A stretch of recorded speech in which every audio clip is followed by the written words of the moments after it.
gentlemen, we went over the rules in the dressing room. I want a good, clean fight. Protect yourselves at all times. Obey my commands at all times. Chief Seconds, Ahmed, trunks right here, a little bit high. From here up is good. Augie, from here up is good. Okay? We good, clean fight. Touch him up. Good luck. Touch him up. Good luck. First thing we want to find out here, does Augie Sanchez belong in the ring? Has to show that real fast. Bad sign for the Prince already. The referee is a no-nonsense man. Ortega wants an outstanding welterweight. Well, whether he belongs in the ring or not, Augie's been here long enough to have signed a 30-year lease. Prince Nseem needled Augie Sanchez at the pre-fight news conference, saying he had a case of nerves. At one point, Sanchez paused while speaking to the assembled press corps, and Naz laughed and said, "What's the matter, Augie? Are you a little nervous?" So he feels as though there's an element of man against boy here. And Sanchez is known to take a little while to relax and calm down in the ring. Let's see if he can get in a big blow, or if he takes a big blow early, it helps him to settle down.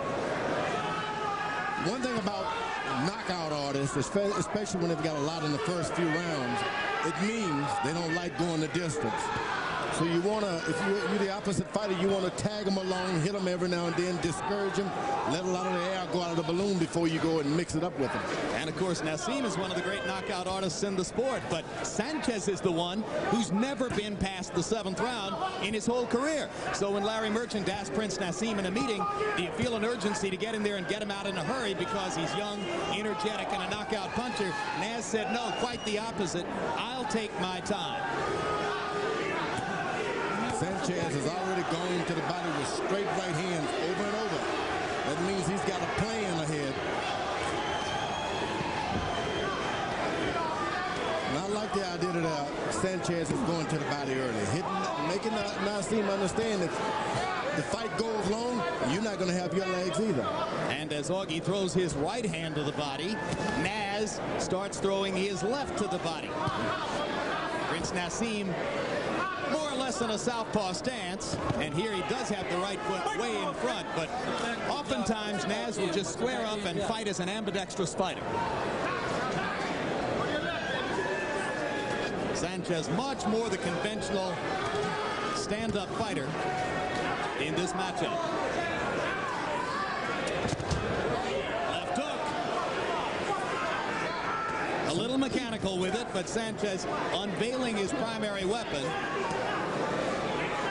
Most important thing early here seems to be that Sanchez does see what the Prince is trying to do. He seems to see the punches coming just right there as he missed it, because what the Prince makes him so effective is his ability to punch from awkward angles that opponents don't see. Prince was able to get him with a straight left hand that time. That's not a good sign. You want that to come later on when he's got his legs kind of slowed up a little bit. I would just add one thing to what you said, Larry. It's not just that he punches from extreme angles, but he does so with knockout power in either hand. Right. But when a punch comes from an unorthodox angle and it's not seen, it carries even more power. No question. Right hand lands for Naz. First round was tactical. And as Prince Nseem goes to his corner, the first man to step into the ring to talk to him is Oscar Suarez. Before the fight, Emmanuel Stewart told me Suarez will talk to Naz the first 3 rounds, then he'll go in for the next 3 rounds. More to the chest, okay, fight. Never seen that before. Left hand, I want him more to the left. And he is unorthodox. Right? Don't be lazy with it. Okay, now. You throw that left hand, all right? We have to follow with that hook. And again, I want you around the clock, okay, fight. All right, set him up nice, all right. Like Manny says, it's not going to be easy, all right, to get hit in the early rounds. Yeah, I want you. Work that jab and get into the flow. Get your rhythm. Catch him with your jab. Catch him with your jab. Put your hand on the way of his right hand, and put your left foot outside. Yeah, baby. Sanchez was brought up in boxing by his father, who trained him until he died last year. Pat Barry, the new trainer, is his father-in-law. Right back to the body goes Sanchez again. He isn't doing much offensively yet, Sanchez, but he's showing some nice poise in here. Well, you talked about how fighters' punch outputs go down against Prince Naseem, and Augie threw only 28 punches in the first round. Naseem lands a right hand uppercut, the first telling blow of the fight. Good right hand to the body by Sanchez. That one hurt. Prince even tries to hit him back in the body because of it. You're right. He's got a plan, doesn't he, George? And you can stick to your plan 4 or 5 rounds. Things can happen.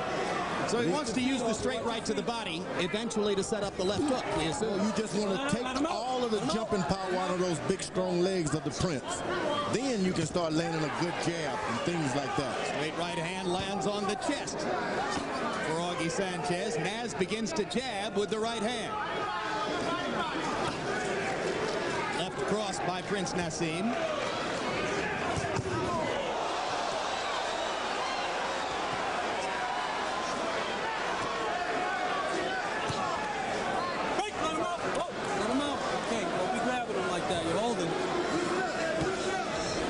You'd like to see Sanchez get a little more active and stop waiting around, because if you wait around for a guy that hits that hard as a Prince, you're going to get hit.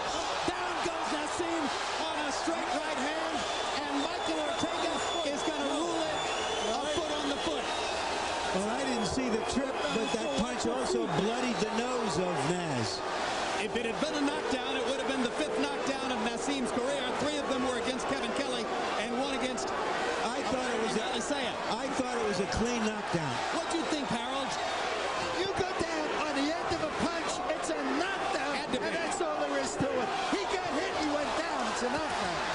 And now this will be the 2nd slip of the round. And Sanchez is shaking his right eye as though he feels as though he's been butted. He was hurt by a left hand, Jim, as they were breaking up. Clean. And he was stung and jarred.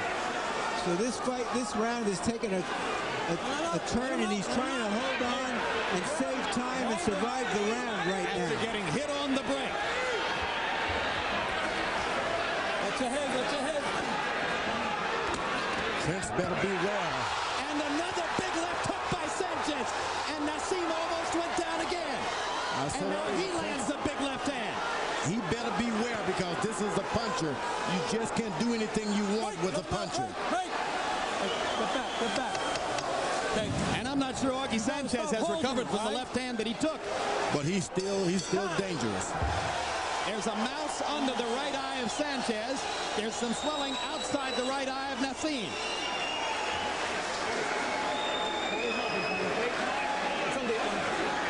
That was a real nice right to pull, huh? Okay, don't get lazy on me now, okay? All right, Pike? Don't get lazy on me. Take a deep breath again. Hey, how about him, huh? Ortega! Hey, take care of those. Where's the pushing? Take care of those. Knockdown or not? Let's see if it's a knockdown, if we can see their feet. 2 right hands. To me, that is a knockdown. We still don't see the feet. We don't see the feet. Right, left. And that's the exchange later on in the round. That's when the Prince thought he was hurt. Ortega is running around there, and I'm not sure what he's doing.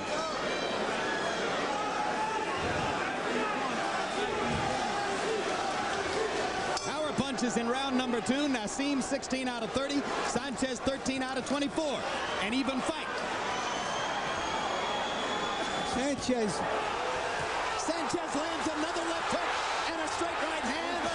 And Naz laughing, but had to get out of the way as he was off balance and almost down again. You just can't play with punchers. You got to get serious. Get those guys off the ball or the feet so they can't hit you. Blood trickling from the nose of Prince Naseem. If you're one of those viewers who's tuned in hoping to see Prince Naseem get his block knocked off, this may be your night. Well, there are always people who want to see a big mouth shut.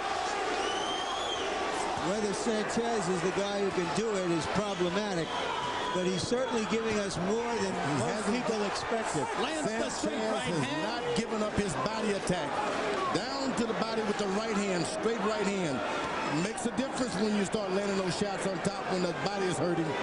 And Naz, of course, sticking with the high-risk style, his hands below his waist.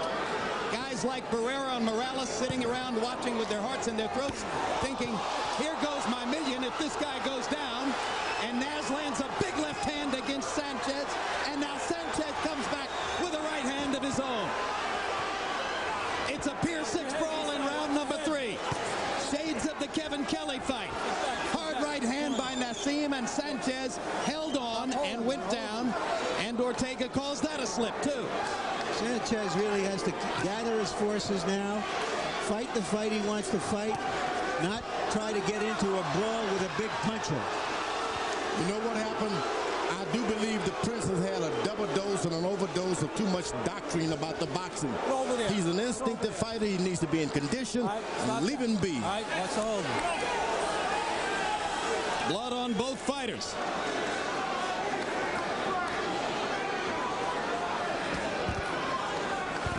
Sanchez getting a lot of big chances in the first 3 rounds here. They trade left hooks. Big right hand by Nسيم. And another big right hand. And Sanchez grabs the right hand and holds on. For good reasons. You see the quickness of Prince Nسيم Hamed flashing these punches out of nowhere. You know, Kevin Kelly warned him, don't lose your focus. No matter what happens in there, fight your fight. But he's getting a little flustered, is Sanchez, and starting to fight a fight that's more advantageous to the Prince. He's just taking a beating deeper into there. the trick bag and starting to give Sanchez a beating with hard power shots in the 3rd round. Let him out, let him out. No. Don't do that. Don't do that. Naz laughing as he goes back to his corner. Is he whistling in the dark? You knew you had to work tonight. It's a championship. You're the champion, that's all. You had him so frustrated out of his game. Just stay basic, baby. Oh, yeah, you listening? Nothing there, Doc. I'm great. How are you? Nothing there. Close your eyes a second, okay? Nothing there. Sorry. All right, listen now. Listen to my... The fight is over with. Let's go back to the 2nd round and see if we see anything more. What it looked like was there were 2 clean punches, and Hamed tripped over Sanchez's leg, but it was not a deliberate trip. It should have been accounted as a knockdown. And there you saw Prince Nسيم holding on to the rope as Sanchez was punching him and trying to knock him down. And then Nسيم with the big left. Sanchez seems hurt still. He's got to go back, retain his poise, start fresh, not just get into a war with a guy with a minute big between weapons. rounds. According to the timekeepers, there's more time because the doctor was examining Sanchez's eye. Mike Ortega called time for the doctor. Sanchez benefits. Right. Thank you, George. He needed Sanchez a wake-up. He benefits. needed something to help. This was a good break for Sanchez. Sanchez got an extra 30 seconds there, Harold Letterman. What do you make of that? Okay, Jim. When the doctor comes in, they call timeout, and then the corner gets a full 60 seconds to work on the fighter, and that's the way it goes. It makes the cornerman get out of the way so that the doctor can look at the cuts. In any case, 30-27, 3 rounds to nothing. Prince Nسيم Hamed. You couldn't take the 2nd round away from him because Mike Ortega didn't call it a knockdown, and at the end of the round, Augie Sanchez was virtually out cold. Yeah, well, but common sense to me says that Sanchez won the round. I gave the round to Sanchez. Prince is throwing punches from behind his back. Yeah, the Prince's confidence doesn't appear to have been shaken. Unless, of course, he's putting up a pretty good front. He's in with a puncher, and these punchers will hurt you. Every time they hit you, they'll scratch you, they'll bruise you, and that's the way it goes. But he's in with a puncher who's throwing about 30 punches around, and Naz is throwing more than 70. And there's a huge left hand to the temple of Sanchez, who went to the canvas, but Ortega was already pulling Nسيم away from it. Time. 1 point. And now a point deducted from Nسيم for holding. You hit him down, okay? Said from the beginning. All right? tell me. Jim, Mike Ortega took a point because the Prince hit Augie Sanchez. The Prince hit Augie Sanchez when Augie was on the floor. Augie slipped down and the Prince hit him. And that's why he took the point. But in doing so, he took away a potential knockdown from Prince Nseem. No, I don't think it was a knockdown, it was a slip. But even still, Sanchez is on the floor, the Prince leans down and he whacks him. All right, we're midway through the fourth in what has become a wild affair. No. Let him out. Let him out. Step back. Said early on, this was a no-nonsense referee, and Prince, he doesn't benefit by those. The Prince doesn't. No, in fact, a no-nonsense referee in Detroit in the Cesar Soto fight might have meant disqualification for the Prince. No knockdown. Oh, man, that was a knockdown. That one could have been a knockdown as well. Sanchez has been smart. When he was hit like that, he fell in to the Prince and then went to his knees. I think the referee hurt him by not calling it a knockdown. Sanchez out on his feet again as Naz lands a left hand to the face and to the body. Naz laughing as Sanchez again slides down the front of him. Left, right. And once again, you see the awesome punching power of Prince Nseem Hamed. And that's going to be the end of the fight. Ring doctor into the ring. Mike Ortega there before they can start a count. Hamed knocks out Augie Sanchez. I can tell anyone, if the Prince comes close to your hometown, you better go out and see this. This is a phenomenon. This is it. Never seen anything so spectacular as the young Muhammad Ali when he was Cassius Clay. Ever seen a bigger puncher in the lower weight class? You just don't know where the power is coming from. It's an athletic miracle what he does with those punches. We'd have to go back and watch the fight in tape to calculate how many knockdowns there could have been if Ortega had ruled a knockdown every time a possible knockdown was there for the ruling. I think there was, what was there, one knockdown in the fight? Two, maybe? There could have been six. All I can tell you is, look, he's an acrobat. You better get his autograph. Yep. And it was HBO who decided to bring this guy over like they did the Beatles way back, Ed Sullivan. Why don't you go ahead and give us credit for the Beatles too, George? Now watch how he holds his balance, keeps his eyes open. It's amazing. You never see a puncher with that kind of balance. Eyes wide open, takes a chance. Even when you're fighting a puncher, you take a chance. That's amazing. That is amazing. And the doctor was in the ring before Ortega would ever have had a chance to begin a count. So the fight was over, in effect, from the moment Sanchez hit the canvas because of all the punishment he had taken up to that point. And you're right, George. He got hammered by power punches in every one of the 4 rounds. And to think about it, he comes in courageously when you're in with a puncher. Sanchez is a puncher. He hurts you every time he hits you. And Sanchez has not yet gotten up off the canvas. And medical practitioners are getting order in the ring so that they can properly deal with Augie Sanchez. You gotta get a this is a live shot of Sanchez. Don't get excited. Carry out, okay, Augie? Once again, remember, his father-in-law, Pat Barry, is his trainer, and I believe that's the voice of Pat Barry saying, don't get excited, they're going to carry you out. I said early on that knockdown that they call a slip was truly a knockdown and should have been counted to give this guy a chance to recover a bit and even get some mercy. But the ref called it a slip.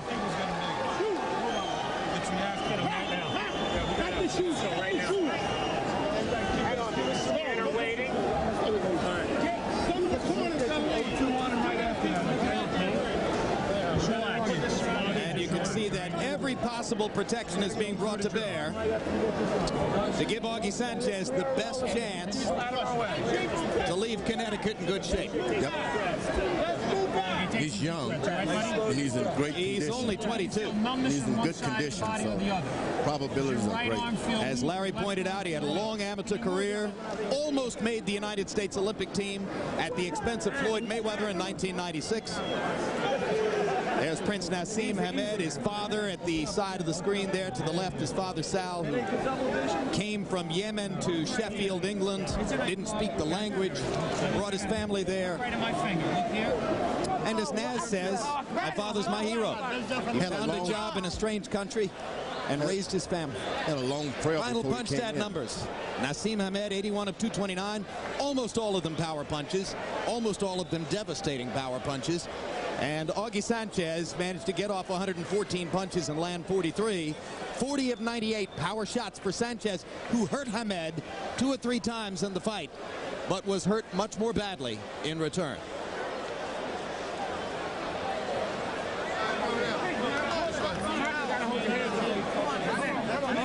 Probably don't want to upset the Prince. Now, Prince Nseem talking to trainer Oscar Suarez at the far corner of the ring as he and his group gather and try to stay out of the way while Augie Sanchez is lifted onto the gurney.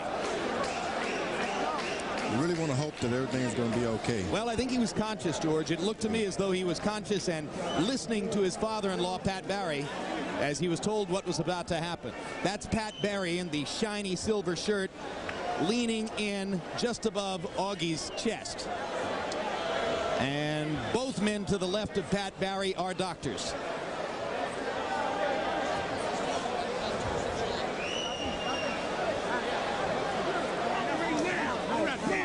Obviously, the concern stems from the 3 punches that took Sanchez out and the force with which he hit the canvas after being hit by the last punch while going down. You can understand why the other fighters decided they didn't want this boxing match. There you have it. That's why 6 guys didn't find the money quite appealing enough to be here on August 19. Guys ridiculed the Prince for his style. Some have even stepped up to say, well, maybe his punching power isn't everything people say it is. Those are not the guys who've been in the ring with him. No, this guy can punch. He hits. Doesn't have the appearance of a true hitter, but he hits. And don't push my dad as well. Emmanuel Stewart points to Naz's powerful legs, soccer legs as he calls them. You know, it's strange though. He got in trouble one round. He sat down on the stool. The second round, and started looking to Emmanuel Stewart. Yeah. That tells you what he should be doing then. Well, it'll be interesting to see how he works out the politics of all that. So far, it has not seemed to affect him negatively, although this is the second time, George, this is the second time that you've looked at one of his fights and said, we're trying to make him a boxer. He's a natural the way he is. Get him in good shape, keep his eyes clear, his life clean, and he's going to do the rest for you. That's a hard decision for a trainer to just go and say, the pictures you saw earlier. I'm sorry, George. Pictures you saw earlier, incidentally, Augie Sanchez's wife and mother-in-law leaving the arena ahead of him. And now medical practitioners carefully taking Augie from the ring and no doubt to the nearest medical facility. We saw this the last time we were here at Foxwoods, when a young man named Reyes Munoz was put in with Arturo Gatti in a very ill-advised matchup. Munoz wound up going to a hospital. Sanchez had many more qualifications for being in the ring with Prince Nseem, but Naz is a destructive natural phenomenon. Let's hope that Foxwood, and certainly they should have as good a facility as the other places, huh? Let's hope this is all precautionary. And now let's go to ring announcer Michael Buffer for the official particulars. I would like to let everyone know that Augie Sanchez is wide awake. He's fine, just as a medical precaution. He's been taken out. A round of applause. He can hear you, folks. Let's give him a hand.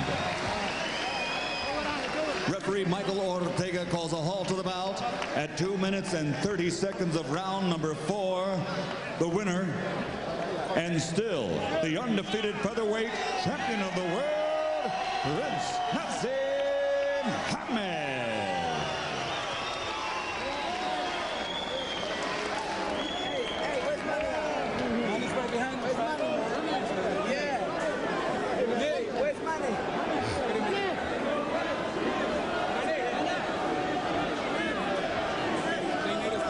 So Prince Nseem clocks his 35th victory, 31st by knockout. We continue to look down the road toward the possible matchups with great fighters like Marco Antonio Barrera and Eric Morales, and maybe someday at 130 pounds, Diego Corrales and Floyd Mayweather. But now all of those guys have yet another chapter to think about in developing their perceptions of Prince Naseem Hamed. This is some kind of champion who sits and offers his title available, and all the contenders say no. It's unheard of, and for good reasons. He has power in both hands, and he has the eyes of an eagle. It's interesting, George. Traditionally, fighters with this kind of talent, they clear out their weight class and they move up seeking new opportunity and money. We talked to Naz yesterday about going to 130 to fight Floyd Mayweather Jr. or Diego Corrales, and he said, hey, wait a minute, haven't I moved up enough? It was a very interesting take, because basically what he was saying is, my talents are maximized in this division. That's right, and I've never heard it said so cleverly. The guy said, look, I can do it good at this weight. Why should I move up when I'm just what I want? The perfect power, perfect leg weight, everything. Why move? Yeah, in fact, Naz said, hey, is somebody asking Tiger Woods to put on 15 pounds? He's perfect for what he does. Let's go to Larry Merchant in the ring. You always want to take me out. All right. Thank you very much, Jim. You know how to play that shit. All right. Congratulations. Congratulations, Naz. A question. There was some disputed knockdowns on both sides in this fight. It's got to be with me, you know. You know I bring drama, excitement. You know me, Larry. From a wicked entrance, from a flip over the rope to a knockout. Now, wait. The main thing is, I just hope the guy, I wish that Allah makes him nice and safe and there's nothing wrong with him at all. That I first pray for Allah, and I bless him. I want to thank Allah first for my win, for an unbelievable win. I came with a little bit of a sore throat, bit of a husky voice, but I'm ready, man. As you've seen, no matter what happens here, I've got my faith in Allah, and I will always prevail. Second round, he hit you twice. Yeah, I know. You tripped. Was that a real knockdown? Did you when you remember? With you, I felt that my feet was a bit off balance, but I give him the shot. Yeah, I think he may should have got that knockdown. But saying that, it's up to the referee. Right. But saying that, all right, maybe we'll be able to get it up here on our screen. But if we can't, there were also one or two occasions when you might have knocked him down, but he sort of draped himself on you and went to the canvas very shrewdly. How many times did he do that, Larry? I remember a couple of times at least. Well, I'll let you know. It was more than a couple of times. Every time I hit him the right hook, it really hurt him bad, and it's done. And that's what I'm telling you. Featherweights with Prince Naseem, when they get hit, it's a whole different story. When they get hit, it breaks the concentration and they get ready to get knocked out. I just hope that they're all safe. That's what I hope. Well, at the end of the day, or at least of the night, did this kid belong in the ring with you? You seen the guy knock me down. You seen the guy give me problems in some of the rounds. How can you say that should he be in the ring with me? Of course he should have been in. He's only lost one fight. He's got the same knockout percentage as me. Don't tell me about should he be in the ring with me. I pick out the best. I picked out a fight. I picked a fighter that is basically harder and a better puncher and more dangerous. The Barrera, Morales, all of them guys, and they never came to the table except Augie. Damn, right. I'm looking good. All right. Barrera and Morales, many observers feel, will be fights that really define you as the great fighter you want to be recognized as. Yeah. When do you think you will get in the ring with them, or vice versa? Listen, I tell you, and you know, Larry, that I wanted them in the ring for this fight, and they wouldn't come. Now you can tell there's a little bit of a thing on my throat, but you know what I mean? I came to the ring as a champion, as a 5-year celebrating my reign, and that guy tried to destroy it. But Morales and Barrera will come 2001 when they want it. And when they want it, they'll get knocked out, because I want it now. Thank you very much. Congratulations for another knockout. I bear witness there's only one God, Allah, and Muhammad is his final messenger. That's what I said, Larry, on the Bungle fight. Thanking you. All right, Jim, back to you. Well, while we wait for the big fights, Prince Naseem is scheduled next to be in the ring November 4 against a mandatory challenge.